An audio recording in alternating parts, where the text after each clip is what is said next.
요 세 가지가 시험에서 꼭 나오니까 여러분들 여기는 정확하게 구별해 주시기 바랍니다.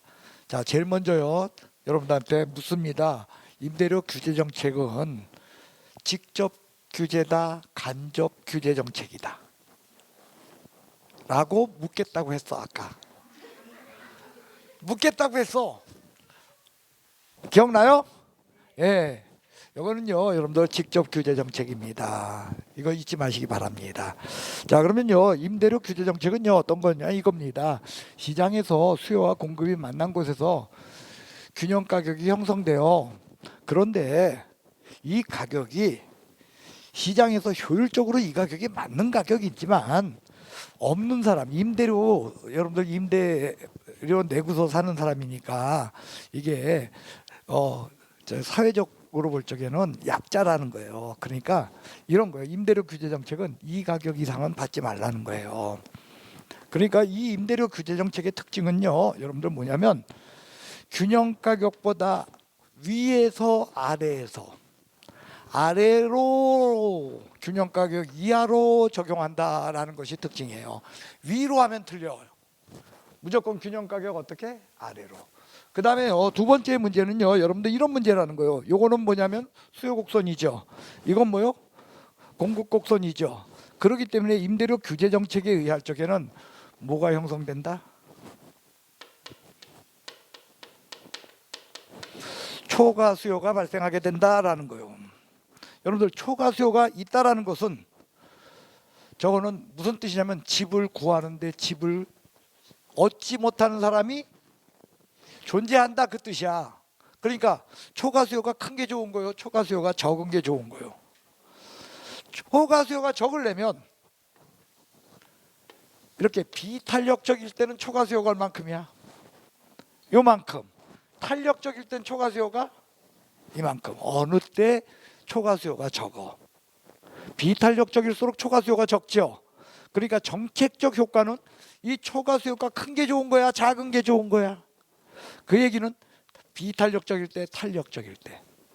비탄력적일수록 정책적 효과가 크다라는 게 특징이라는 거예요. 그래서 여러분들한테 뭔지 몰라도 예전에 이런 얘기했어요. 비탄력적이 답이다, 탄력적이 답이다. 그래서 비가 더 이렇게 외웁시다라고 했어요. 비가 더. 그래요. 임대료 규제 정책은 수요와 공급이 비탄력적일수록 정책적 효과가 크다라는 것이 내용입니다. 그 다음 세 번째 이야기는요, 여러분들 이 부분입니다. 여기를 보십시오. 요 가격, 균형 가격보다 위로 하게 되면 무슨 현상이 벌어진다? 뭐가 뭐보다 커? 공급이 수요보다 크기 때문에 초과 공급이 발생한다라고 하면 X야. 임대료를 상한가보다 위로 설정하게 되면 제한된, 그러니까 임대료 제한을 균형 가격보다가 상한가를 위에다가 설정하게 되면 초과 공급이 발생한다. OX? X! 거기까지 올라가지도 않아. 아무 효과 없다가 답이야. 뭐가 답이라고요? 아무 효과 없다가 답이지.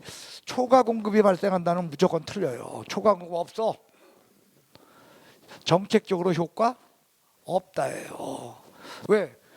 이 가격이 균형 가격인데 여기에 왜 가? 안 가지. 저긴 발생할 수가 없다는 거예요. 그래서요, 여러분들 초과 공급 얘기만 나오면 무조건 뭐야? X야. 임대료 상한가 규제, 임대료 규제 정책에 있어서는 초과 공급이라는 얘기는 발생할 수 없어요. 정책적으로 아무 효과 없다가 답이라는 거예요. 그래서 여기는 계산 문제로 나와요. 막 계산 문제로 나오는데 1번 초과 공급 얼마, 2번 초과 수요 얼마, 3번 초과 수요 얼마, 4번 초과 공급 얼마, 5번 초과 공급 얼마, 뭐 이런 게 적혀 있어. 그러면 여러분들은 1번, 4번, 5번은 답에서 어떻게 해야 돼? 답에서 빼고 계산하는 거야. 그러면 맞출 확률이 얼마로 50%로 증가하잖아. 초과 공급은 무조건 답이다 아니다? 예, 정책적으로 아무 효과가 없게 됩니다. 거기까지 나타나지도 않아요. 그래서 여러분들 그 사실을 꼭 기억해 주시기를 바라겠습니다. 그다음 그러면 상한가 규제 정책을 펴었을 적에 단기적으로는 어떤 거냐? 자, 특징은 이겁니다. 단기적으로는 공급이 변한다, 변할 수 없다. 부증성으로 말미암아 공급이 변할 수 없다. 단기 공급 곡선은 수직이에요. 됐어요? 그래서 현재가 균형 가격이 이건데 균형 가격 아래로다가 정책을 피게 되면 초과 수요라는 것이 작게 나타난다는 거예요. 크게 나타나 작게 나타나. 왜? 공급 곡선이 어떻게 되니까. 그런데 장기적으로는 용도의 전환이라는 문제가 생겨서 여러분들 공급자 입장에서 보시오. 공급자 입장에서 보게 되면 지금 적정 가격은 이 가격이야. 시장에서 이루어지는 균형 가격은 이 가격인데 이 가격을 받아 못 받아. 못 받으니까 재미있어 재미없어 빠져나가요. 공급 빠져나간다는 거예요. 그래서 공급 곡선이 이렇게 바뀐다는 거예요. 그러니까 초과 수요가 장기적으로는 어떻게 된다? 초과 수요가 증가하는 현상이 벌어진다. 초과 수요가 왜 증가했어? 용도의 전환으로 말미암아. 그래서 무조건요 공급 곡선이 이렇게 우상향하는 곡선으로 바뀌는 걸 용도의 전환이라 그랬어요. 용도의 전환으로 말미암아 공급 곡선이 어떻게 된다? 탄력적으로 바뀌어. 그래서 그 바람에 초과 수요가 이만큼이 더 어떻게 돼? 증가하게 돼요. 그러니까 임대료 규제 정책은 장기적으로 임대료 규제 정책을 펴야 된다, 아니면 단기적으로 펴야 된다. 왜? 단기적으로는 효과가 있어요. 단기적으로는 왜? 공급 곡선이 어떠니까? 수직이니까 이게 될지 몰라도 장기적으로는요 초과 수요가 증가를 해. 그러면은요 집을 구하는데 집을 못 구하는 사람들이 존재하죠. 왜? 초과 수요가 이만큼이잖아. 그러니까 이 사람들은 길거리로 나앉는다. 웃돈 주고 들어가려고 한다. 웃돈 주고 들어가려고 해서 결국은 어떻게 되냐? 이 돈 주고 들어가요. 이 돈 주고. 그러니까 균형 가격보다 더 어때? 높은 가격이 설정돼요. 저걸 뭐라면 암시장이 형성된다는 거예요. 그래서 여러분들 임대료 규제 정책에 의할 적에는 제가격 주고 들어간 사람이 있는가 하면, 그죠? 암시장을 통해서 어떻게 해요? 더 높은 가격을 주고 들어간 사람이 있게 돼요. 그래서 무슨 가격이 형성돼? 이중 가격이 형성된다는 것이 임대료 규제 정책으로, 이와 같은 임대료 규제 정책은요 직접적으로 임대료를 갖다가 이 이상을 받지 말라라는 그런 임대료 규제 정책도 있지만, 주택임대차 보호법에서는 임대료 규제 정책이 어떤 식으로 나타나죠?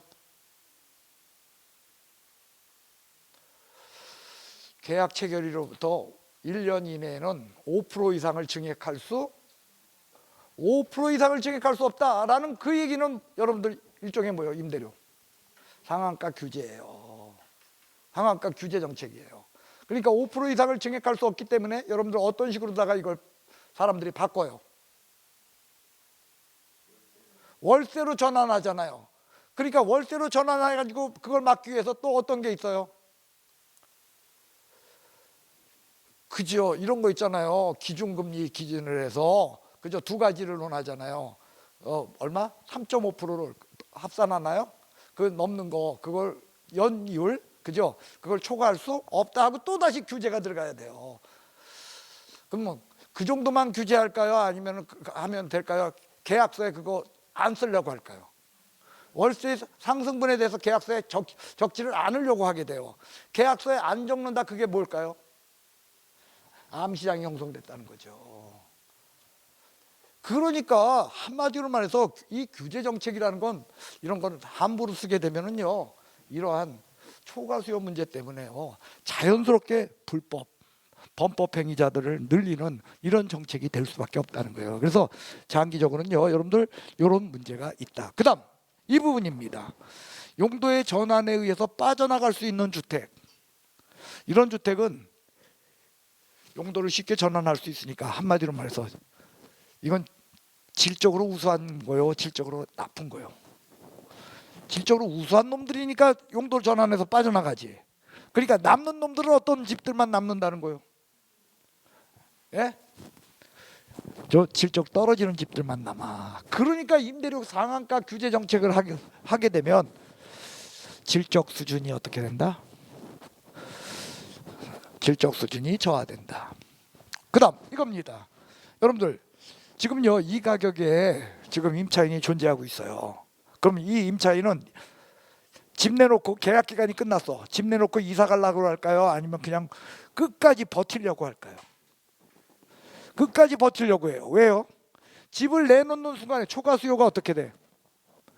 이만큼이나 있는데 직구하기 쉬워, 직구하기 어려워. 그러니까 웬만하면 이사 안 갈라 그래요. 그냥 끝까지 버티려고 해요. 그 바람에 이 초과 수요자는 또 초과 수요자대로 직구하기가, 그래서 무슨 웃돈 주고 들어간다니까 암시장이 형성돼. 이러한 것들은 다 여러분들이 하나가 다 끊어져야 돼. 한 개로 연결되어서 머릿속에 정리가 돼야 될까요? 머릿속에 연결되어서 정리가 돼야 된다라는 것이 여기 내용입니다. 자, 전체적으로 한번 정리를 해봅시다. 상한가 규제 정책은요, 첫 번째, 자, 균형 가격보다 틀렸네요. 이건 공급 곡선을 그렸네요. 자, 균형 가격보다 아래, 균형 가격보다 위에, 균형 가격보다 아래. 그게 첫 번째 기억하셔야 돼요. 그래서 이 상한가 규제 정책은 저기 뭐요, 여러분들 우리 저기 알바생들 그거 뭐라 그러죠? 최저임금제. 같은 정책이다, 반대 정책이다. 반대 정책이에요. 최저임금제는 여러분들 수요와 공급이 이렇게 있는데 요것이 균형임금이야. 근데 이거 말고 어떻게 하라? 이 가격은 주라는 거예요. 그러니까 이거보다 어때? 균형 가격보다 위에 형성되는 건 최저임금제예요. 그래서 거긴 최저잖아. 그러니까 여기는 최고야, 최고. 그래서 상한가야. 그건 하한가 규제 정책이고요. 이건 상한가 규제 정책이라는 거예요. 두 개는 다르다. 두 번째, 여기요. 균형 가격보다 높은 곳에서 가격을 형성하게 되면 초과 공급이 나타난다. 정책적으로 아무 효과 없다. 정책적으로 아무 효과 없다라는 거예요. 그래서 균형 가격보다 아래로 형성해야 되고, 초기에는 공급 곡선이 어떻게 돼 있다고요?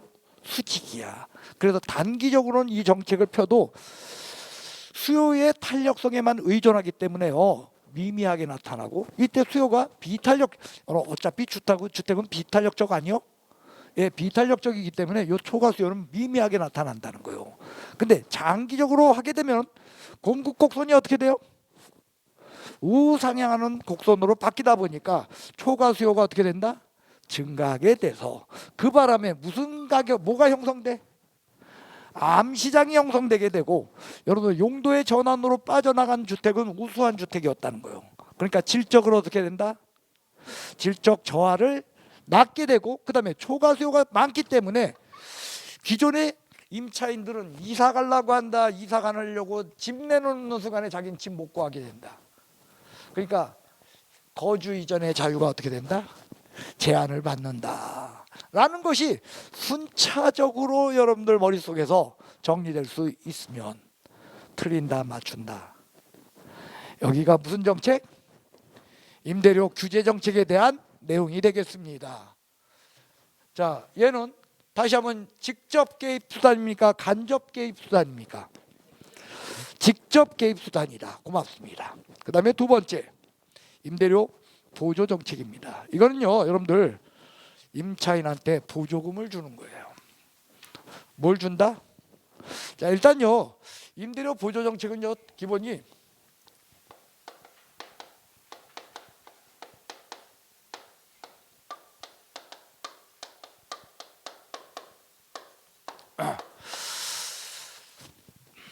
임차인한테 임대료를 보조해 줄 수도 있고요, 임대인한테 임차료를 보조해 줄 수도 있어요. 즉 뭐냐면요, 이런 겁니다. 임대인한테 여기가 자기가 임대사업자인데 방이 몇 개가 있냐면 30개야.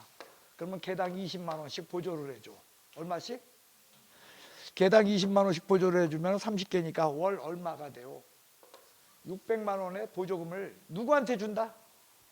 임대인한테 줄 수도 있고, 그다음에 임차인 보조라는 건 이 20만 원씩을 임대인한테 준다, 아니면 임대인한테 준다, 임차인한테 준다. 임차인한테 줄 수도 있다라는 거예요. 그러면요, 여러분들, 임차인 보조와 임대인 보조 정책, 이 두 가지 중에서 임차인한테 더 큰 혜택이 돌아가는 건 어느 정책이다? 임차인 보조 정책이다 하면 X야. 임대인한테 보조금을 주든 임차인한테 보조금을 주든 누가 더 큰 혜택을 받을 것인가, 누가 더 큰 혜택을 받을 것인가의 문제는 임대인한테 돈 준다, 임차인한테 돈 준다에 의해 결정되는 것이 아니라 여러분들 탄력성에 의해 결정돼요. 뭐에 의해? 탄력성. 그래서요, 여러분들 결국 뭐냐면 수요가 공급보다 탄력적이야. 수요가 공급보다 탄력적이요. 그러면 누가 더 혜택을 받아? 임대인 혜택이 더 커요. 왜? 뭔지 몰라도 비가 더 되니까. 비탄력적일수록 어떻다? 더 큰 현상이 벌어져요. 보조금을 줄 적에 임대인한테 보조금을 주든 임차인한테 보조금을 주든 무조건 비탄력적인 자가 더 큰 혜택을 받는다는 거예요. 탄력적인 자가 비탄력적인 자가, 비탄력적일수록 혜택이 크다야. 그러므로 이와 같은 있죠, 보조금 전가 현상으로 말미암아 첫 번째가 이거요. 임대인 보조든 임차인 보조든 전가 현상으로 결국은 어떻다? 동일한 효과를 얻는다라는 거예요. 다만요, 이런 겁니다. 임대인한테 보조를 줬을 때는 어떤 임대인은 보조금을 받고 어떤 임대인은 보조금을 받지 못하게 돼요. 그러니까 보조금 받는 그 집으로다가 들어가게 되면 싸게 들어가고, 보조금 받지 못하는 곳으로 들어가게 되면 비싸게 들어가겠죠. 그렇기 때문에 거주 이전의 자유가 제한될 수 있겠죠. 근데 임차인한테 무조건 보조금 준다면 자기는 어디를 들어가든지 간에 무조건 보조금 받잖아. 그러니까 그때는 자유롭게 거주 이전할 수 있다. 그 차이는 있어요. 그러나 여러분들, 임차인한테 보조를 한다, 임대인에게 보조를 한다 할 적에 누가 더 큰 혜택을 받을 것인가는 뭐에 의해 결정된다? 예, 탄력성에 의해 결정돼서 탄력적인 자가 더 많은 혜택을 받는다, 비탄력적인 자가 혜택을 더 크게 받는다, 비탄력적인 자가 더 큰 혜택을 받는다라는 것이 첫 번째 이야기예요. 그 다음 두 번째, 임차인 보조 정책이에요. 임차인한테 보조를 하는데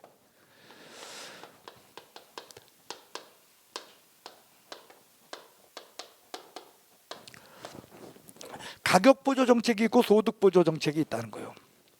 자, 가격 보조 정책은요, 무슨 뜻이냐면 이거요. 요 돈은 딴 데 못 쓰고 오직 임대료에만 내라는 거예요. 지금 임대료가 얼마냐면 80만 원인데 국가에서 20만 원을 보조를 해줘요. 근데 이 20만 원을 딴 데도 쓸 수 있는 거야, 오직 임대료에만 쓰는 거야. 임대료 내는 데만 써. 그게 무슨 보조? 가격 보조예요. 여기에 대해서 소득 보조는 그냥 무조건 임차인한테 20만 원을 넣어주니까 그 20만 원 갖고 내가 임대료만 내, 아니면 쌀도 살 수 있어. 예. 저기 뭐야, 그 뭐죠? 커피 어디야 거기? 막 머리 산발하고 있는 여자 그림 있는 거. 스타벅스에 가가지고서 커피 마실 수도 있어. 이게 무슨 보조? 이건 소득 보조라는 거예요. 그러니까 여러분들, 가격 보조와 소득 보조는 정책적, 임대료를 보조한다는 측면에서 정책적 효과는 어느 쪽이 큰 거예요? 아니죠. 정책적 효과는 가격 보조가 큰 거예요. 그런데 여러분들, 임대료를 통장에다 20만 원을 넣어주면서 임대료에만 써라 하면은 그게 지켜질까? 그래서 실제로 가격 보조라는 거는 현찰로 준다, 아니면 쿠폰으로 준다. 쿠폰으로 주는 형태예요. 쿠폰 갖고 딴 거 살 수 있어, 없어? 오직 임대료만 낼 수 있거든. 예, 그게 가격 보조라면, 소득 보조는 그렇게 주는 거야, 이건 현찰로 넣어주는 거야. 예, 통장에다 현찰로 넣어줘요. 그래 놓다 보니까 경제 파급 효과, 경제 후생 효과는 누가 더 크게 된다? 소득 보조. 왜? 20만 원을 갖다가 임대료로 쓰라고 줬지만 저거 스타벅스 가서 커피도 사 먹는다며. 그러면 스타벅스가 돈 벌 거 아니야. 쌀 샀대. 그러면 쌀 그쪽에 하는 데가 돈 벌 거 아니야. 그러니까 경제 파급 효과는 누가 더 큰 거요? 예? 소득표죠. 단 시험 문제는 이겁니다. 여기서 가격 보조는 그러면 정책적 효과는 크고 경제 후생 효과는 없다. 그래도 경제 후생 효과가 있다. 경제 후생 효과가 정책 효과도 클 뿐더러 경제 후생 효과가 소득 보조보다는 작을 망정 경제 후생 효과가 있다가 답이에요. 왜 그럴까요? 무슨 얘기냐면 이거예요. 신랑 월급이 300만 원이었어요. 임대료 내는데 얼마를 썼어요? 80만 원 썼으니까 얼마 갖고 생활비 써? 220만 원 갖고 생활비를 쓰겠죠. 그런데 20만 원짜리 쿠폰이 들어왔어요. 그러면 임대료 내는데 얼마 써?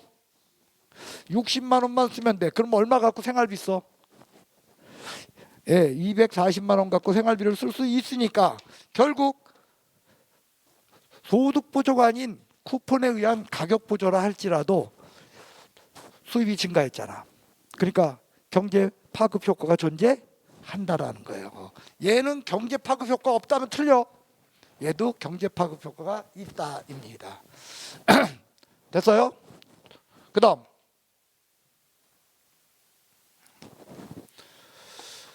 자, 수요와 공급이 만난 곳에서 균형량과 균형가격이 결정됐었습니다. 그런데 임대료를 보조해줘요. 됐어요? 임대료를 보조해줍니다. 자, 그러면요 여러분들 임대료가 20만 원을 보조하니까 실제로 얼마가 된 거야? 60만 원이죠. 그러면 가격이 내리게 되면 수요량은 어떻게 돼? 수요량은 증가해요. 됐어요? 수요가 어떻게 된다고요? 예, 수요가 증가해요. 그럼 수요가 증가하면 가격 다시 어떻게 될까요?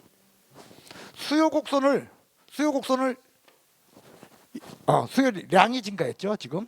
예, 수요량이 증가해가지고 하니까 가격이 다시 어떻게 된다?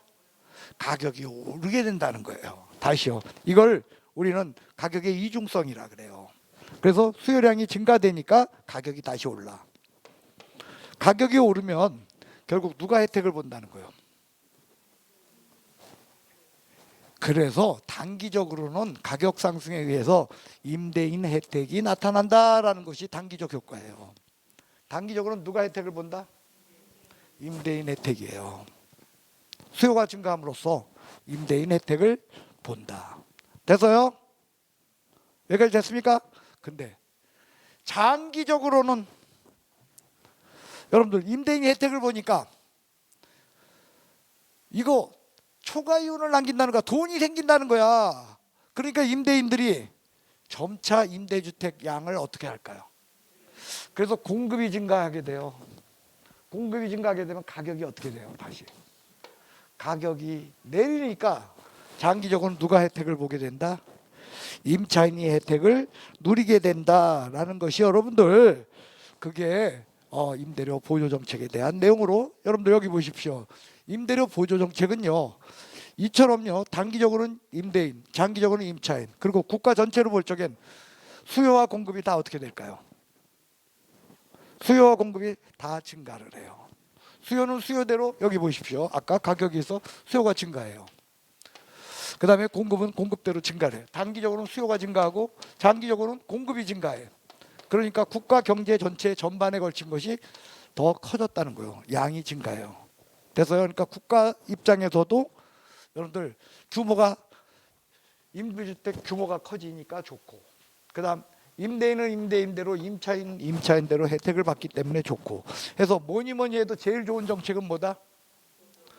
돈 주는 정책이야. 돈 받아가지고서 나쁠 거 없어. 그래서 이번 정부가 꽤 많이 풀었잖아. 나도 돈 받은 적이 있다니까. 10만 원 인천시에서 다 썼는데 10만 원. 친구들 모여가지고서 회 한 번 사니까 없어지더라고.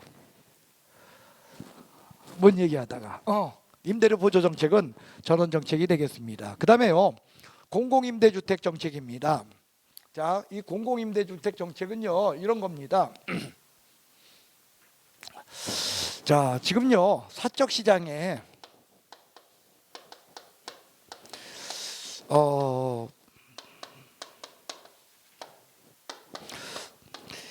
임대주택 공급이 지금 100만 호고요.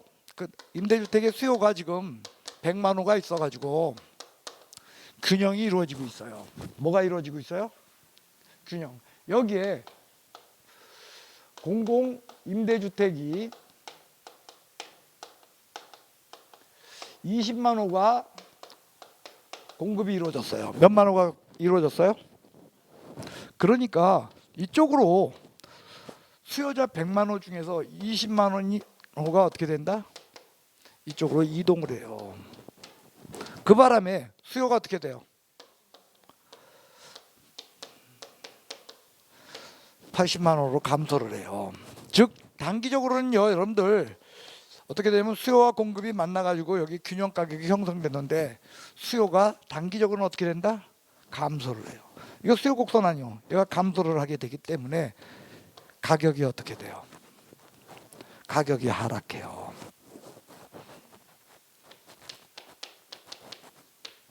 그 다음 공공임대주택은요 원래 비싸게 해 원래 싸게 해. 그래서 여기도 가격 처음부터 싸. 그러니까 단기적으로는 뭐냐, 사적 시장에 남아있는 임차인과 공적 시장으로 이동한 임차인 모두가 어떻다? 예? 모두가 혜택을 누린다 그 뜻이에요. 단기적으로는요 여러분들 사적 시장의 수요가 감소해 가지고 결국 뭐냐면 모두가 뭘 한다? 모두가 혜택을 누린다가 답이라는 거예요. 모두가 혜택을 누리게 돼요. 됐어요? 그런데 장기적으로는 어떻게 되냐? 그러면 여기 20만 호가 어떻게 돼요?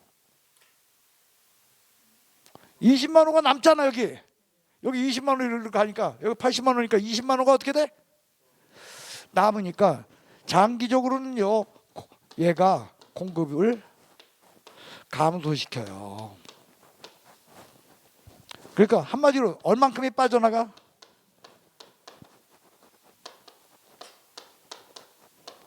(20만 호가) 빠져나가요. 그러면 공급이 감소하게 되면 여러분 알다시피 공급이 이게 공급 곡선 아니요? 공급이 감소하게 되면 가격이 어떻게 돼? 사적 시장의 가격이 다시 올라요. 그래서 그 가격이 어떻게 돼? 먼저 가격 수준으로 다시 회복이 돼 버려요. 그 얘기는 공적 시장에 간 사람은 가격이 싸니까 혜택을 누리지만 사적 시장에 남아 있었던 이 80만 원은 어떻게 돼요? 가격을 비싼 가격에 살아. 그래서 사적 시장의 임대주택 가격과 공적 시장의 임대주택 가격이 같다 다르다. 그래서 이중 가격이 형성되게 돼요. 그래서요 여러분들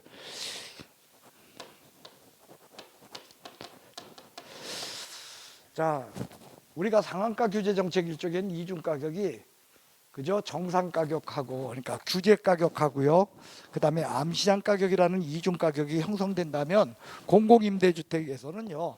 사적 시장의 임대주택 가격과 공적 시장의 임대주택 가격이라는 이중 가격이 나중에 형성되게 된다는 거예요. 그래서 사적 시장에 남아 있는 사람은 혜택을 누린다, 혜택 못 받게 된다. 어디로 간 사람만 혜택을 봐. 그 얘기는 뭐냐면요.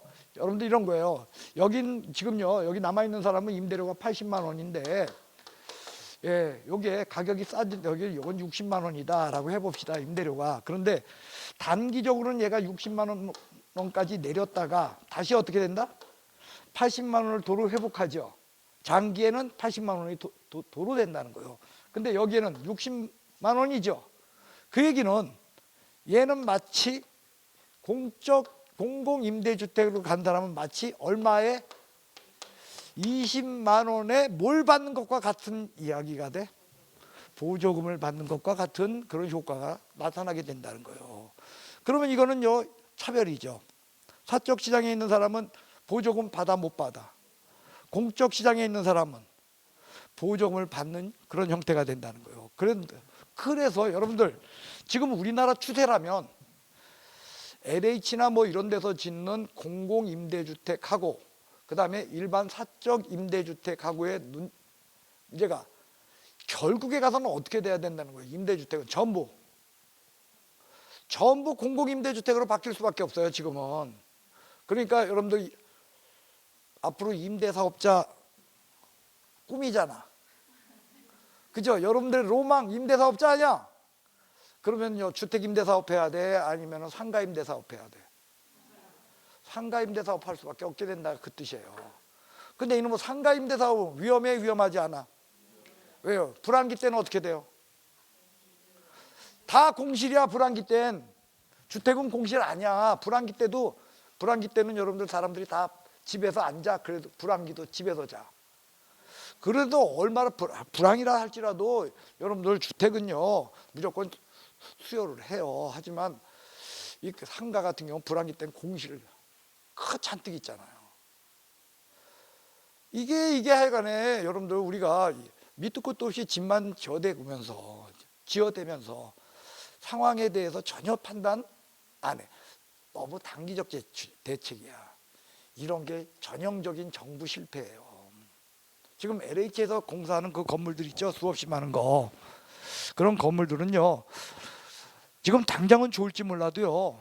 결국 어떤 거 된다? 여러분들 나이 들면 내 나이 돼 나중에. 내 나이 되면 어디 가서 일할 수 있어 없어? 예. 어디 가서 일 못 해요. 그러면 여러분들 그때까지 돈 모아서 뭐 해야 돼? 내 나이 들어가지고 주식할 거요? 얼마나 위험이 커. 그러니까 그때 임대사업 해야 되는데 임대사업조차도 안정성이 사라지게 돼요. 지금 전부 그러니까 자꾸 지어대면 안 돼요. 이걸로 공공임대주택 왜 이걸 지어 지금? 이게 전부 이쪽으로 봐봐요. 이게 20만 원 지었으니까 20만 원 가리로 빠져나가요. 그래놓고 여기는 또다시 어때? 가격이 인상돼요. 그러니까 이걸 어떻게 해야 돼? 더 지어야 돼. 더 짓게 되면 여기 또 어떻게 돼? 한마디로 사적 임대주택 규모가 점점 감소한다는 거예요. 그래서 공공임대주택의 장기적인 측면은 사회 전체로 볼 때 임대주택 수가 어떻게 된다? 불변이에요. 왜? 여기서 몇만 호가 빠져나갔어? 20만 호가 이리로 빠져나갔으니까 여기 자 공급은 100만 호인데 수요는 80만 호니까 20만 호가 남죠. 그 20만 호 남는 애들이 어떻게 한다? 업종 전환해서 딴 데로 빠져나간다는 거예요. 그럼 남는 게 몇만 호가 돼? 80만 호. 그러면 전체적으로 처음에는 100만 호였던 것이 나중에는 어떻게? 최종적으로는 사적 시장의 80만 호와 공적 시장의 20만 호가 합쳐서 뭐 100만 호가 된다는 거예요. 됐어요? 그러니까 규모가 커져 그대로 유지돼. 시간이 지나면 지날수록 어떻게 되냐면 이렇게 된다는 거예요. 여기 100만 호, 여기 빵이었던 것이 여기 80이 됐다가 여기 20이 되고 여기 60이 됐다 여기 40이 되고 여기 50이 됐다 여기 50이 되고 하면서 사적 시장 규모가 어떻게 돼? 점점 감소하게 된다는 거예요. 지금 그러지 않아도 많이 감소된 건 못 느끼나요? 느껴요. 게다가 이제는 무조건 집이 한 채가 있어도 임대사업자 등록 임대사업자 등록해야 되잖아요. 임대사업자 등록해가지고 해야 되니까. 그러니까 앞을 보는 거다. 이제 앞을 못 보고 있다. 앞을 못 보니까 이제 어떤 일 벌어지겠어 이게. 이제 또 임대인 대책 정책으로 이게 다 바뀌게 돼요. 이제 임차인 대책 정책에서 임대인 대책 정책으로. 왜? 집은 나만 하는데 사람은 없으니까. 그럼 대책 정책 결국 뭘까요? 임대주택 갖고 있는 사람 돈 줘야지 뭐 별 수 없지. 공실만큼 돈 줘야 되는 거지. 표 얻으려면 표 얻어야 되잖아요. 그러니까 이게 부동산 정책은요 여러분들 함부로 피면 안 돼요. 여러분들 자꾸 우리 저기 젊은 층들은 정말 그래요. 아파트 하나 얻으려고 해도 가격이 너무 비싸고 하니까 우리가 지금 뭐 헬조선 하면서 이게 주택 너무 가격이 비싸다 이렇게 생각하고 있지만 실제로 우리나라 아파트 가격은 굉장히 싼 거예요. 제가 알기로 OECD 중에서 거의 최하 수준일 거예요. 여러분 제가 얘기하잖아요. 30평짜리 아파트 홍콩 가면은 130억이래요. 홍콩 가면 30평짜리 아파트 130억이에요. 근데 우리나라 130억짜리 30평에 130억짜리 아파트가 어디 있어? 그러니까 되게 싼 거죠 아직도. 그런데도 이게 비싸다 비싸다 하면서 문제 있죠. 그러니까 그렇다면은 뭐냐?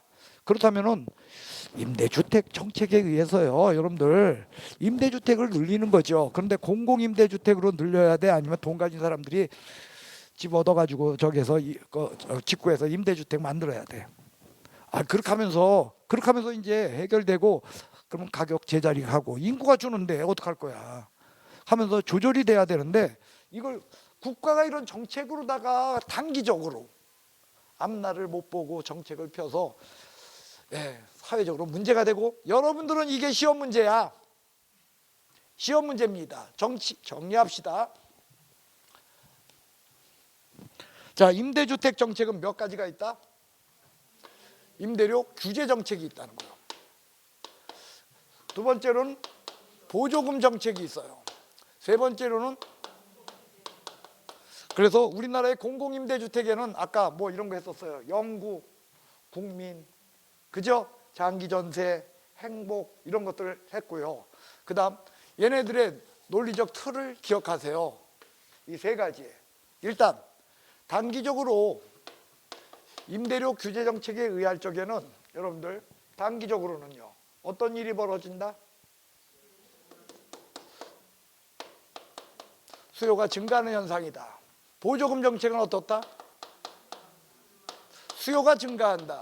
공공임대주택 정책은 단기적으로 사적 시장에 수요가 감소하는 현상이 벌어진다. 이러던 것이 장기적으로 임대료를 규제하게 되면 공급이 어떻게 된다? 감소하는 현상이 벌어지고 보조금 정책은 공급이 증가하는 현상이 벌어지고 사적 시장 여기에는 수요가 더 감소해서 여기서는 어떻게 된다?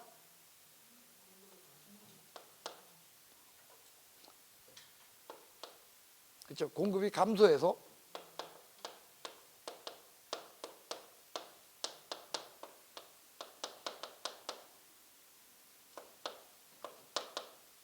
백만 호 그죠? 원상태로 돌아간다는 거예요. 그래서 임대료 규제 정책은 여러분들 뭐가 떠올라야 되면 첫 번째, 자, 임대료 규제 정책은 균형 가격보다 아래로 위로. 그래서 초과 수요, 초과 공급, 초과 수요이다. 됐습니까? 그 다음 정책적 효력은 여러분들 탄력적일 때, 비탄력적일 때 어느 때 정책적 효과가 더 크게 나타난다? 수요와 공급이 비탄력적일수록 정책적 효과가 더 크게 나타난다라는 거예요. 그 다음 여러분들 단기적으로는요, 여러분들 수요가 증가를 하죠. 수요가 증가해서 저것은 크게 나타난다 아니면 미미해서 정책 효과가 있다. 나름 정책적 효과가 있다는 거예요. 그러나 장기적으로는요, 공급까지 감소하는 바람에 초과 수요가 증가해서 무슨 현상? 질적 향상, 질적 하락. 질적 하락 현상이 벌어지고 거주 이전이 자유롭다, 거주 이전이 제한되게 된다. 제한되게 되고 초과 수요가 존재하기 때문에 집을 구하려고 무슨 시장이 형성된다? 암시장. 그래서 여러분들 정상 가격과 암시장이라 하는 그런 이중 가격이 형성된다라는 것이 임대료 규제 정책이에요. 두 번째, 보조금 정책. 여러분들 있는 것대로 보시면 수요가 증가하면 가격이 어떻게 된다? 가격이 증가한다. 그 얘기는 누가 혜택을 받는다? 단기적으로는 임대인이 혜택을 받는다. 장기적으로는 뭐가? 공급이 증가하면 가격이 어떻게 된다? 하락을 갖는다. 그러므로 누가 혜택을 온다? 임차인에게 혜택이 돌아온다. 그 뜻이에요. 그 다음 수요와 공급에 있어서요, 여러분들 수요자에게 즉 임차인에게 보조금을 주든 임대인에게 보조를 주든 정책적 효과는 어떻게 나타난다? 동일하게 나타나고 이때 보조금 전가 현상에 의해서 누가 더 큰 혜택을 보게 된다? 임차인, 임대인이 아니고 탄력적, 비탄력적. 임차인과 임대인들 중에서 비탄력적인 자가 더 큰 혜택을, 보조금에 대한 더 큰 혜택을 받게 된다. 그거였어요. 그 다음 여러분들, 자, 가격 보조와 그 다음 소득 보조가 있는데 정책적 효과는 어떤 게 더 크고? 가격 보조가 더 크고 사회 후생 효과는 소득 보조가 더 크다, 그 사실을 기억해 달라는 거예요. 가격 보조와 소득 보조에 대한 그런 내용들 여러분들 기억해 주시기 바라겠습니다. 그 다음 공공임대주택 정책입니다. 예, 단기적으로는 사적 시장에 여기가 수요가 감소해. 그러니까 사적 시장에 남아있는 자와 공적 시장에 이동한 자 모두가 어떻다? 단기적으로는 가격 하락의 혜택을 보게 된다는 거예요. 근데 장기적으로는 사적 시장의 공급이 감소하게 돼요. 공급이 감소하면 가격이 다시 어떻게 된다? 그래서 장기적으로는 사적 시장에 남아있는 사람들은 가격 인상에 압박을 받게 되고, 그 다음에 공적 시장으로 이사한 사람들은 가격을 싸게 받게 돼. 그래서 결국 공공임대주택 가격과 사적임대주택 가격이 다른 이중 가격을 형성한다. 그래서 이중 가격이 형성되는 건 여기하고 여기예요. 그런데 시험은 뻔뻔하게 보조금 정책에 의할 때는 장기적으로 이중 가격이 형성된다 하고 여기다 이중 가격 얘기 나와. 여기 이중 가격 문제가 있다 없다? 없다라는 거예요. 세 가지가 분명하게 구별돼서 있어야 되는데 저는 이렇게 떠들면서도요, 이게 여러 가지 문제가 있다는 걸 알아요. 왜? 여러분들 이거 우리가 뭐 단기적으로 장기적으로 이런 걸 얘기해도 여러분들이 1년 전에 공부한 거 아니야? 예, 2021년에 그죠? 이민년 전에 공부한 거야. 그러니 머릿속에 뭐가 있겠어? 예, 어쨌든 여기 그런 내용이 되겠습니다. 그래서 예, 단기적으로는 수요가 감소해가지고 처음에는 사적 시장이 있는 애랑 공적 시장이 있는 애가 똑같이 혜택받아. 근데 장기적으로는 공급이 감소하니까 사적 시장에 남아있는 데는 가격이 원상회복되다 보니까 결국은 뭐냐? 공적 시장으로 이사한 사람들만 혜택을 받아. 그래서 이중 가격 문제가 생긴다. 예, 이런 문제가 여러분들 하고, 그 다음엔 전체적으로 그러니까 임대주택 양이 증가하게 된다. 불변이다. 그러니까 무조건 지어대면 안 된다라는 것이 여러분들 공공임대주택 정책에 대한 내용이 되겠습니다. 그래서 여기 세 가지 중에서는 서로 얽히고 얽혀가지고 시험 문제가 어떻다? 무조건 나와. 틀릴 거요, 맞출 거요. 예? 예, 맞춰주시길 바라겠습니다. 그 다음에요. 자, 이 부분 했고요. 이제 분양가 정책입니다. 자, 분양가 정책은요, 여러분들 두 가지 측면을 봐야 돼요. 그거 뭐냐면 분양가 규제 정책과 그 다음에 분양가 자율화 정책이라고 하는 이 부분하고요. 그 다음에 두 번째로는요, 이겁니다. 선분양제도와 후분양제도. 분양 정책에 대한 건 두 가지 내용을 기억합시다. 먼저 여기 폈으니까 여기부터 합시다. 자, 선분양과 후분양.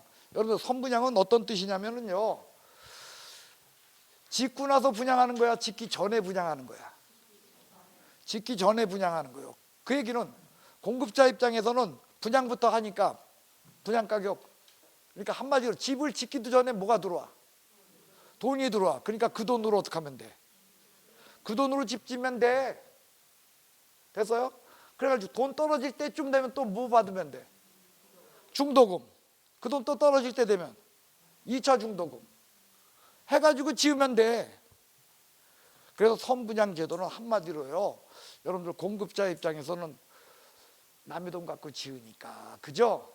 굉장히 공급자 입장에서 유리하고, 그 다음에 수요자 입장에서도 보세요. 여러분들 수요자 입장에서는요, 여러분들 처음부터 목돈 분양가가 예를 들면 5억이야.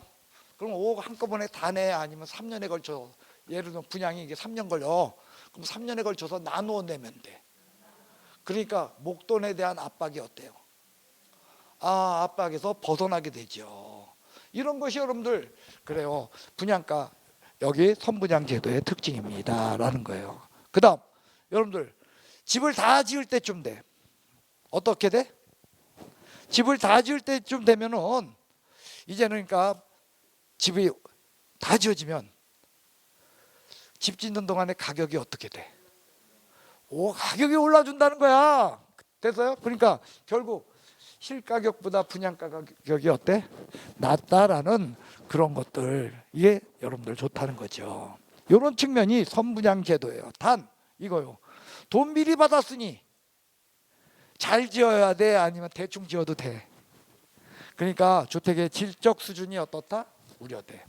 그 다음 짓던 회사가 부도 났어. 그러면 누가 감당해야 돼? 수요자가 감당해야 돼. 왜? 이미 돈 냈잖아. 이미 분양 받았잖아. 그러니까 수요자 위험 부담이 높아요. 여기에 대해서 이제 후분양 제도 봅시다. 후분양은 다 지어놓고 분양을 하니, 대충 지으면 분양이 되겠어, 안 되겠어?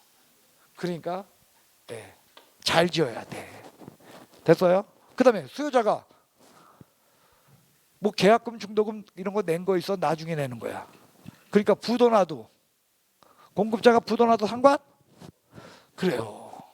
이거요. 그 다음에 분양가는 여기 어떻게 되겠어? 그러니까 자연스럽게 3년 뒤, 3년 그 가격에 의해서 책정돼 높게 됩니다. 그리고 이때는 수요자, 공급자 모두가 한꺼번에 목돈이니까 처음부터 돈 마련하기가 양쪽이 다 어떻게 돼? 양쪽이 다 껄끄럽다. 이것이 여러분들 선분양, 후분양에 대한 이야기로, 이런 게 시험에 나오면 틀릴 거요? 아니면 상식을 가지면 다 맞추는 거요? 틀리는 건, 그러면 이거 틀리는 건 어떻다는 거요? 커먼 센스가 부족한 거요. 상식, 커먼 센스. 그 다음에 여러분들 분양가 상한제와 분양가 자율화에 대한 내용입니다. 자, 일단요, 분양가 상한제는요, 이 가격 이상은 분양가를 받지 말라는 게 분양가 상한제다 보니까, 결국은요, 분양가 상한제는 정상 가격보다 위에 책정되겠어, 아니면 밑으로 책정해야겠어? 그러니까 분양가 규제 정책은 임대료 규제 정책하고 내용이 어떻게 될까요? 비슷하게 나가는 거예요. 그래서요, 여러분들 분양가 상한제 하면은 공급이 어떻게 돼요? 공급 감소. 아까 임대료 규제 정책도 장기적으로 어떻게 된다 했어? 공급 감소가 된잖아요. 그러니까 아파트 가격, 여러분들 공급이 감소하는데 수요는 증가하게 되니까 중고 아파트 가격 상승 폭이 어떻게 된다? 커진다. 그거예요. 기존 아파트 가격이, 왜냐면 공급 잘 안 되니까. 무슨 얘기냐면 공급이 이렇게 공급이 줄어요. 없다고 해봐. 공급이, 아파트 공급이 없으면 이거죠, 수직이죠. 그런데 여러분들 수요가 증가하니까 가격이 어떻게 돼? 중고 가격이 이렇게 오르게 된다는 거예요. 공급이 없다. 저기 공급이 감소한다는 것은 신규 주택 공급이 감소한다 하면, 감소하니까 아예 없다고 생각하면 어떻게 되는 거야? 수직이잖아. 그러면 수요가 증가하게 되면 가격만 어떻게 된다? 가격만 상승하게 된다. 그래서 여러분들 중고 주택 가격 상승하게 된다. 그 다음, 자, 분양가 상한제 이 문제 때문에 여러분들 이거요, 결국은 뭐가 붙게 돼? 피가 붙게 되는 거야. 피가 뭐야? 피가 프리미엄, 피가 붙게 돼. 그러니까 누구한테 혜택이 들어와? 그 피 붙는 혜택이 수요자한테로 가, 저 공급자한테로 가. 그러니까 여러분들 수요자한테, 그러니까 저조금 어떻게 하려 그래? 분양가 상한제에 있으면 저조금, 그 아파트 당첨받으려고 넣는 거야. 그래가지고선요, 여러분들 결국 어떻게 되냐면 1대1이야 아니면 100대1, 200대1 막 그래. 100대1, 200대1 막 그렇게 되는 거야. 그러니까 당첨만 되면 어떻게 된다는 거야? 당첨만 되면 로또인 거야. 그래서 결국 투기적 수요라는 거예요. 수요자한테 돌아가니까. 됐어요? 그래서 아까 한 거예요. 균형 가격보다 어떻게? 낮게. 그래서 수요 초과 현상이라서 이런 일이 있다. 그 다음, 정책적 효과는 어느 때 더 크다 그랬어? 무조건 B가 더. 됐습니까? B가 더. 그 뜻이요. 그 다음에 분양가 자율화입니다. 자율화니까 가격이 어떻게 되겠어? 분양가가 있죠. 천정부지로. 그죠? 그냥 한없이 올라가요. 대신에 주택의 질은 좋아지죠. 여러분들 이 분양가 상한제 이거 할 적에 딱 이 가격 이상 못 받게 하니까 어떤 일이 벌어졌댔어요? 어떤 일이 벌어지냐? 건물 껍데기만 지어놔. 안에 내부는 뭐야? 내부는 없어. 그게 없는 걸까요? 바뀐 걸까요? 내부는 옵션 사항으로 다 바뀌었어요. 그러면서 말은 어떻게 바뀌어요? 광고는? 그렇죠. 수요자의 취향에 따라 내부를 꾸며줍니다로 바뀌지. 그 얘기는 다 무슨 걸로? 옵션 사항으로 다 바뀌어버린다는 거죠. 예, 그냥 건물 한마디로 있지 40평이면 40평짜리 건물이 그냥 껍데기만 지어놓는 거야. 그리고 안에 구조는 어떻게 해? 아니 수요자가 원하는 대로 해주겠다는 거야. 원하는 그러니까 그 무슨 사항이 돼버려? 옵션으로다가 그 돈 받게 된다는 거죠. 그러니까 껍데기만 짓는다. 이게 질적 하락이죠. 저쪽은. 근데 여기는 분양가 자유라니까 가격 높게 하니까 처음서부터 눈 휘둥그러지게끔 하잖아. 그래서 여러분들 제가 그때도 그런 얘기 했잖아요. 우리 와이프가 옥 사러 가면 어떻게? 4시간 5시간 걸리는데 아파트 보러 가서 분양받으려고 한 것도 아니야. 보러 갔어. 모델하우스 보러 가가지고서 30분 만에 자기 샀대. 아파트 구입했어요. 그 미분양된 거. 그 당시에. 그런 일 벌어져. 네. 됐습니까? 네. 그 다음에 분양가가 높으니까 저소득층 부담 커진다. 그 다음에 공급자는 돈 되는 거 체크하다 보니까 소형평수, 대형평수. 근데 이게 다 옛날 얘기야. 지금은 대형평수가 돈 돼요? 소형평수가 돈 돼? 왜? 아, 수요 얘기야. 수요가 어떤 게? 대형평수가 수요가 많아? 소형평수가 수요가 많아? 수요가 많으면 가격 오르죠. 저희가 사는 아파트는 층별로 뭐 이제 층별로 이렇게 있으면은 4개가 있는데요. 요거 2개는 49평짜리예요. 2개는 38평이에요. 그런데 38평하고 49평하고 제가 알기로 가격이 차이가 없을걸? 한 5, 6천만 원 차이 날까? 뭐 그럴 거예요. 차이가 안 나요. 왜? 옛날 분양할 때는 분양가가 엄청 차이 났죠. 분양가가. 근데 지금은 어떻게 돼? 이쪽은 수요가 많고 이쪽은 우리 같이 나이 든 사람들이 이런 거 있지? 없어. 이쪽은. 야, 저도요. 처음에 저기 와이프 어디 섬에 가 있을 때 집에 들어가니까 들어가서 오직 가는 데는 어디냐? 방이야, 방. 아침이면 나오고 가는 데는 방이야. 불도 안 켜. 불도 안 켜고 다녀. 필요 없더라고요. 휑하니. 어쨌든 무슨 얘기인지 아시겠죠? 이게요, 여러분들 주택 정책 중에서 가끔 나오는 분양가 정책이에요. 고개 드십시오. 여러분과 저는 지금 무슨 정책과 무슨 정책을 했나요? 아니 토지 정책하고 주택 정책을 한 거예요. 그래서 토지 정책에 대해서는요, 여러분들 지역지구제라는 문제를 위주로 해가지고 다른 것들을 조금씩 살펴본 거고요. 그 다음에 주택 정책에 대해서는요, 임대주택 정책과 분양 정책을 본 거예요. 그래서 임대주택 정책은요, 여러분들 상한가 규제 정책하고 보조금 정책하고 공공임대주택 정책 이 3가지가 얽혀서 시험에 나온 걸 다룬 것이고요. 그 다음에 분양가 정책에 대해서는요, 분양가 상한제냐 자율화냐, 그 다음에 선분양이냐 후분양이냐라는 것이 시험 속에서 다뤄지는 것으로, 이쪽이 시험에서 많이 다뤄지는 거요, 아니면 임대주택 정책이 많이 다뤄지는 거요? 예, 임대주택 정책이 많이 다뤄지는 그런 내용이 되겠습니다. 예, 그 다음엔요, 여러분들 조세 정책이에요. 자, 조세 정책은요, 여러분들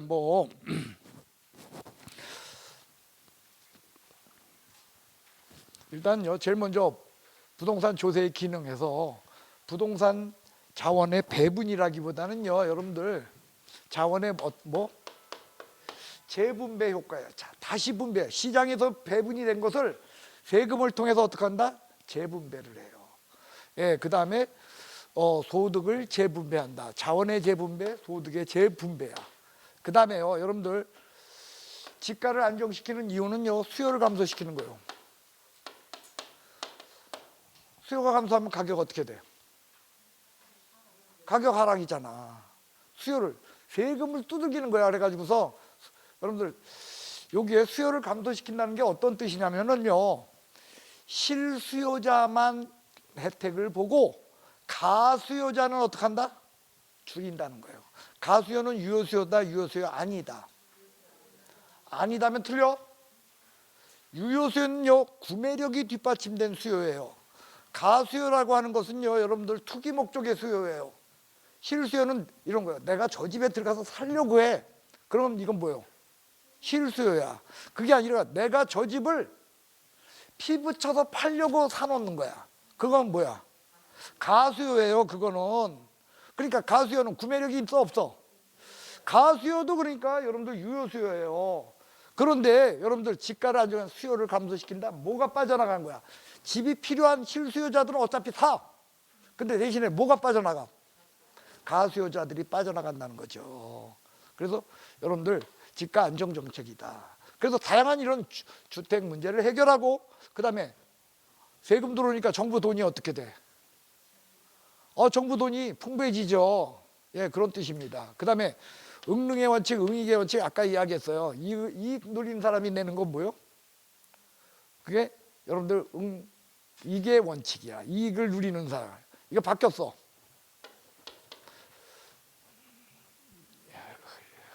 이게 바뀌었네요. 이게 응익, 이게 응능 이렇게 바뀌어야 되네요.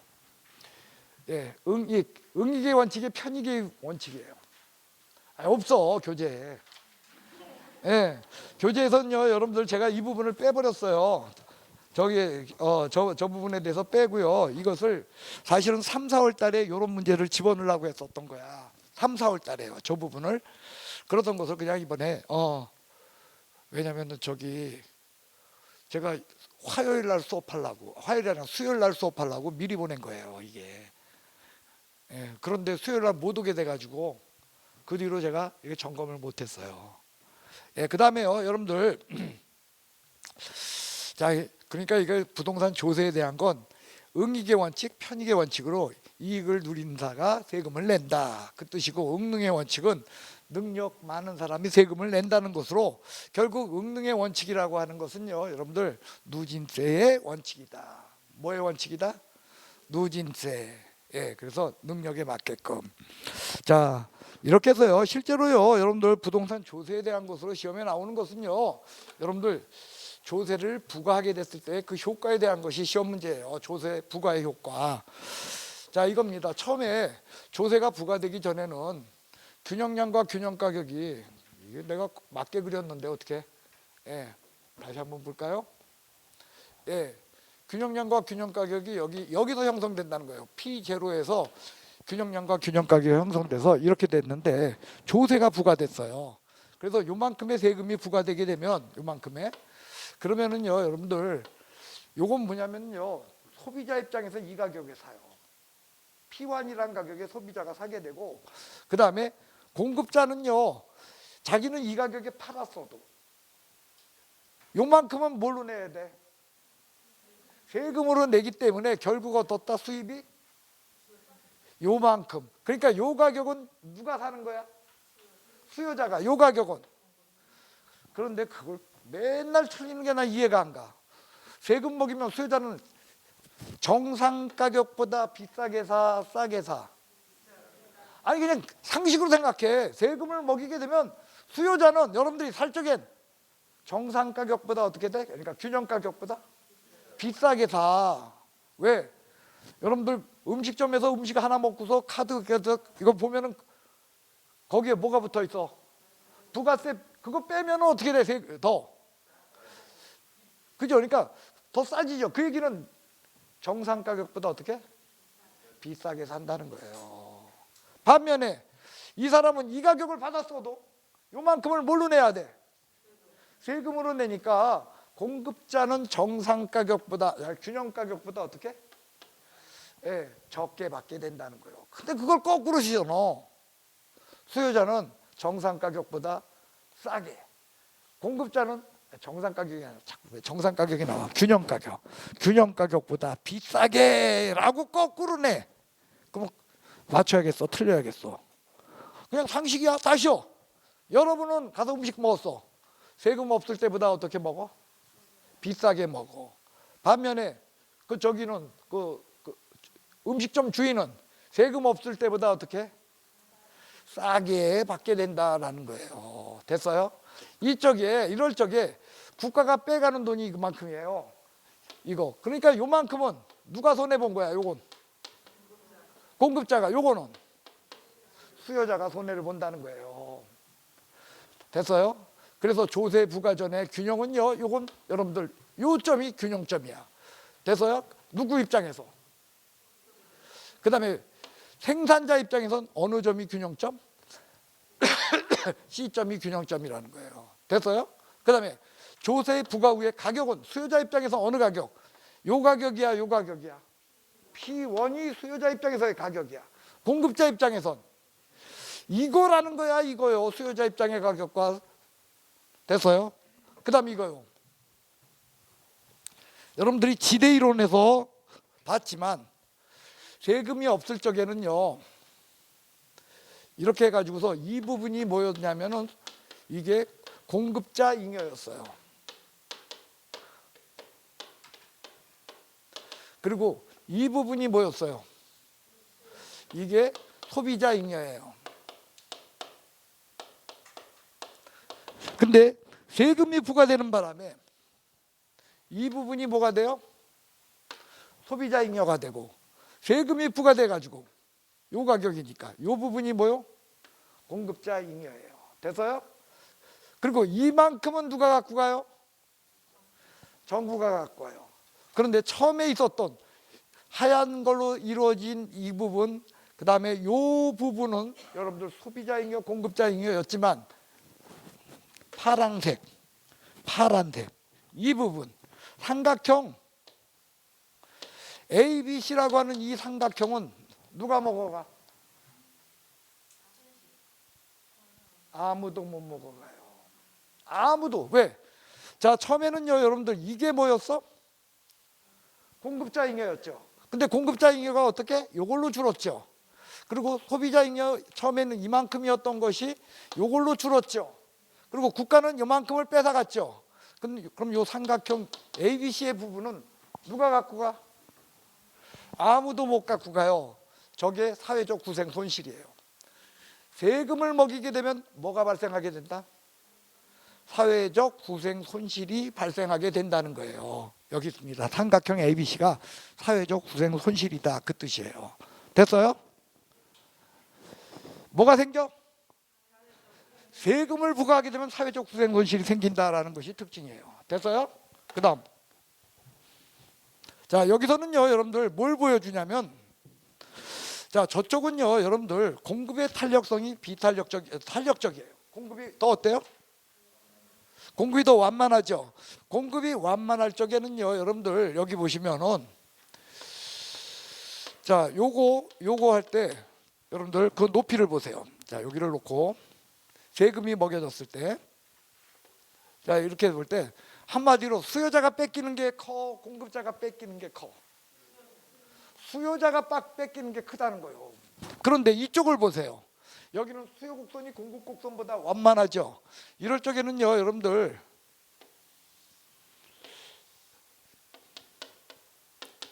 수요자가 뺏기는 게 커, 공급자가 뺏기는 게 커.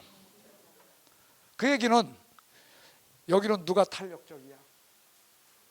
기울기가 클수록 작을수록 공급이 탄력적이야. 그죠? 여기는 누가 탄력적이야?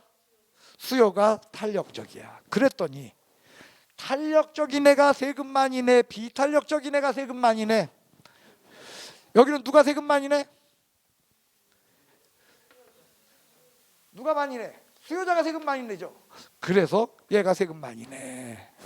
됐어요? 그래서 얘기했어요. 여러분들 세금 낼 적에도 아까 보조금처럼 수요와 공급의 탄력성에 의해서 조세의 전가 현상이 벌어져. 탄력적일수록 세금 많이 낸다, 비탄력적일수록 세금 많이 낸다. 그래서 답은 무조건 뭐라고? B가 더. 비탄력적일수록 더. 그게 답이라는 거예요. 비탄력적인 누가? 수요자가 세금 많이 내. 여기 비탄력적인 누구? 공급자가 세금을 더 많이 내. 그거 보여주고 있다는 거예요. 됐어요? 그 다음 아까 이 삼각형을 우리는 뭐라 그랬죠? 사회적 후생손실이라 그랬죠. 여기서 이 삼각형, 자 이거요 여러분들 높이를 이게요 이렇게 맞춘 거예요. 이 높이가 이렇게 맞는 거예요 그림이. 그럴 적에 여기는 요게 사회적 후생손실인데 여기서는 어때요? 요게 사회적 후생손실이죠. 됐어요? 누가 사회적 후생손실, 저쪽 그림과 이쪽 그림 누가 사회적 후생손실이 커? 오른쪽. 삼각형이 크잖아. 저쪽이 뭐냐면 이만큼 잊어버리는 거야. 세금 먹이게 되면 이만큼은 잊어버려. 그런데 이쪽보다 저쪽이 더 크다는 거야. 근데 이쪽은요 여러분들 이 곡선과 이 곡선은 변하지 않았어요.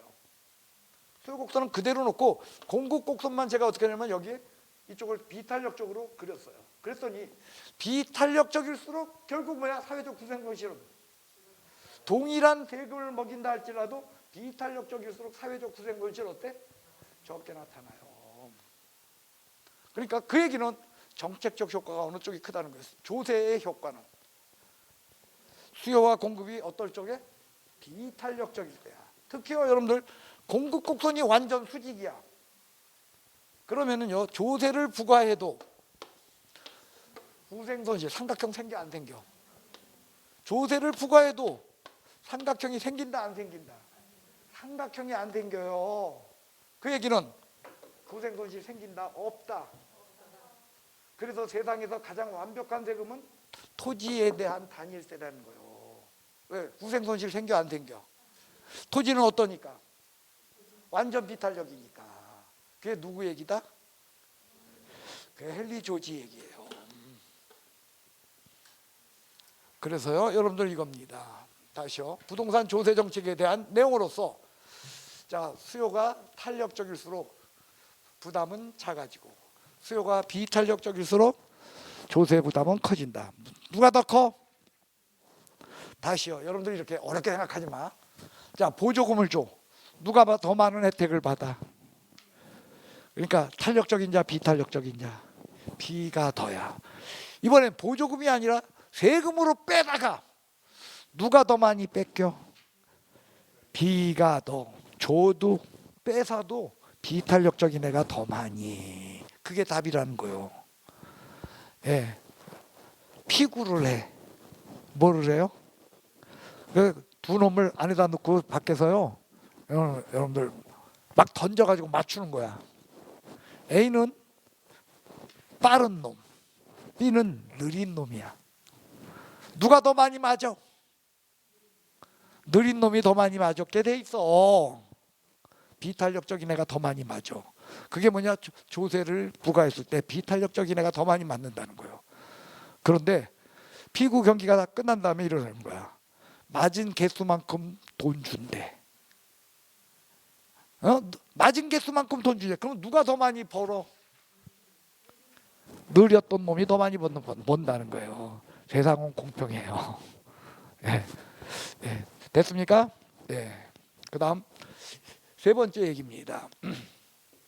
정부의 개입이나 조세가 있을 적에 공급이 완전 비탄력적이지 않는 한 사회적 후생손실은 반드시 존재해요. 그러나 공급이 완전 비탄력이라면 사회적 후생손실이 있다 없다? 그때는 사회적 후생손실이 존재하지 않는다라는 것이 내용입니다. 그래서 여러분들 조세 부과의 효과입니다. 소비자가 지불하는 가격은 아까 뭐라 그랬죠? 조세가 부과되면 부과되기 전보다 소비자가 지불하는 가격은 높아지고. 됐어요? 예. 그리고 전체적으로 수요와 공급량은 다 어때? 감소했어요. 아까 그 얘기를 또 안 했군요. 제가 시간이 급해. 여기 보십시오. 조세가 부과되지 않기 전엔 균형량 여기서 결정됐어요. 근데 조세가 부과되니까 균형량이 여기서 결정됐어요. 양이 어떻게 돼요? 조세가 부과되기 전이 여기인데 조세가 부과되니까 이렇게 돼서 균형량이 어떻게 된다? 예, 수요와 공급이 다 감소하는 저런 현상이 벌어진다는 거예요. 조세 부과의 효과입니다. 그리고 가격은 어떻게 된다고요? 소비자는 비싸게, 그 다음에 공급자는 싸게. 그게 가격에 대한 이야기고 양에 대한 이야기는 둘 다 감소. 이 얘기예요. 자, 여기입니다. 가격은 다 어떻게 된다? 가격은 지불하는 가격은 높아지고 생산자가 획득하는 가격은 낮아져. 됐어요? 그리고 균형량은 다 어떻게 된다? 감소하게 된다. 됐어요? 그 다음에 여러분들 주택에 대해서 있죠. 일률적인 균등 부과는 오히려 있죠. 역진세를 초래하게 돼요. 균등 부과는 뭐가 된다? 그래서 누진세에 먹여야 돼요. 어떨 때? 균등하게 하려면은 누진세가 바람직하다는 거예요. 그게 무슨 원칙? 응능의 원칙이에요. 그래서 아까 제가 이런 거 썼다가 그냥 넘어갔어요. 응능의 원칙에서 같은 건 같게 다른 건 다르게. 같은 건 뭐요? 같게. 다른 건 다르게. 그게 바로 뭐냐? 여러분들 누진세의 원칙이에요. 그 다음요, 여러분들 여기 보시면 요게 여러분들 꼭 기억하셔야 될 얘기예요. 다른 세금과 달려 양도소득세의 중과세예요.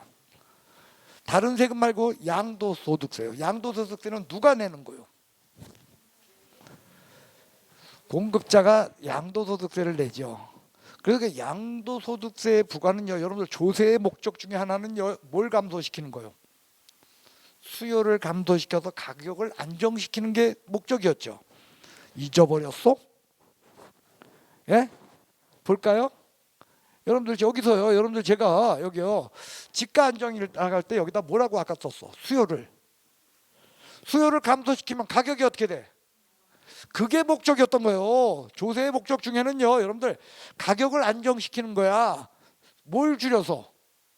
수요를 줄여서. 그런데 양도세는 수요자한테 들어가는 게 아니라 이건 공급자한테 들어간다는 거예요. 그러니까 양도세가 중과세 되게 되면 오히려 가격이 어떻게 돼? 공급이 감소하면 가격이 오히려 가격을 상승시키는 역할을 해. 그러면 이건 조세를 먹이는 기본 원칙이 어떻게 돼요? 어긋나게 돼. 그래서 조세 정책이 실패할 수도 있어. 이걸 뭐라고 한다? 동결 효과다라고 하는 거예요. 실물 경제에 영향을 줘가지고서요, 여러분들 공급의 감소를 일으키는 현상. 다른 세금에서 아니면 양도세에서. 양도세. 그래서 공급의 감소로 가격 상승이라고 하는 그저 조세 정책의 기본 목적을 상실하게 된다는 거예요. 뭐다? 동결 효과. 됐어요? 예. 자, 마지막입니다. 뭐요? 헨리 조지의 토지 단일세론이에요. 자, 여러분들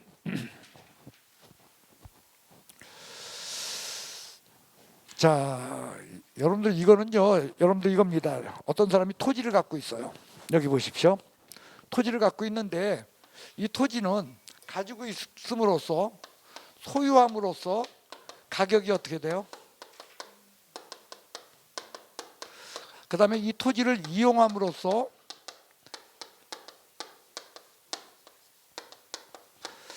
임대료 수입을 얻게 되죠. 자, 여기까지 됐어요? 이때요, 여러분들 이용에 따른 이 임대료 수입이라고 하는 이쪽 측면, 이 측면은요, 내가 노력해서 얻는 거예요. 뭐해서? 내가 노력한 노력의 대가예요. 그런데 이겁니다.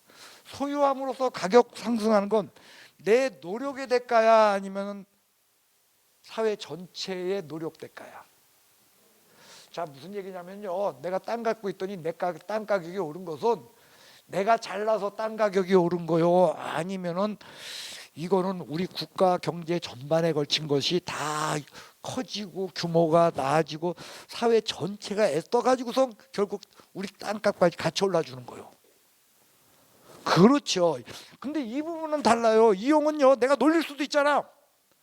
근데 이건 내가 땅을 놀리는 거야. 내가 애써서 땅을 거기에다가 뭐라도 조성하고 뭐라도 하고 그 다음에 사업도 하고 하면서 내가 애써서 하여간에 애써서 돈 버는 거야. 그러니까 애써서 돈 버는데 여기는 세금을 먹이지 말자는 거예요.